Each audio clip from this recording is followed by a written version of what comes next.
Julie ചേച്ചിക്ക് എന്താ അമ്മേ, പ്രാന്താണോ അമ്മേ? ഭക്ഷണം കഴിച്ച് കഴിഞ്ഞാൽ പ്ലാസ്റ്റിക്കും അതും ചപ്പും ചവറും ആക്രിയൊക്കെ കടിച്ചു പൊട്ടിക്കണ എന്തിനാ അമ്മേ എന്നാണ് അവൻ ചോദിക്കണത് കേട്ടോ. അവൻ ഭക്ഷണം കഴിച്ച് കയറി കിടന്നു.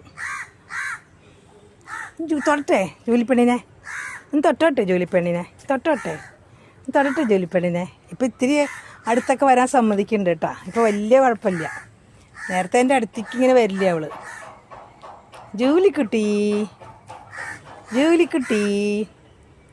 രണ്ടുപേരും ഭക്ഷണം കഴിച്ചിട്ടിങ്ങനെ ഇരിക്കുക കേട്ടോ. ജോലിക്കുട്ടി അവനെ കളിക്കാൻ വിളിക്കുന്നുണ്ട് കേട്ടോ, വരാൻ പറഞ്ഞിട്ട്. കുഞ്ഞനിവിടെ വന്ന് നിൽക്കുന്നുണ്ട്.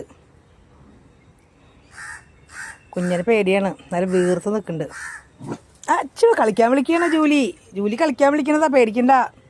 കണ്ട കളിക്കാൻ വരാൻ ജൂലിയുടെ അപ്പം. അവളൊന്നും ചെയ്യില്ല, അവൾ മിടുക്കി കുട്ടിയാണ്. അച്ഛോ, സുന്ദരിയാണ് ജോലിക്കുട്ടി. സുന്ദരിയാണോ, മിടുക്കിയാണോ? എല്ലാവരും ഇഷ്ടമാണോ കൊച്ചിന്? അച്ഛോ, തുള്ളി കളിക്കാട്ടോ. സന്തോഷമാണ് പൂച്ചകളെ കാണുമ്പോൾ, അതാണ്. അപ്പോഴേക്കും കളിക്കാനായിട്ട് എന്തോ കടിച്ചെടുത്തു. എന്തിനാടാ കുഞ്ഞെ ഇങ്ങനെ എല്ലാം ആക്രി പെറുക്കി കൊണ്ടുവരണേ? എന്തിനാടാ? നമുക്ക് അകത്തേക്ക് പോവാൻ മതി. എന്നെ ഇവിടെ ഒറ്റയ്ക്ക്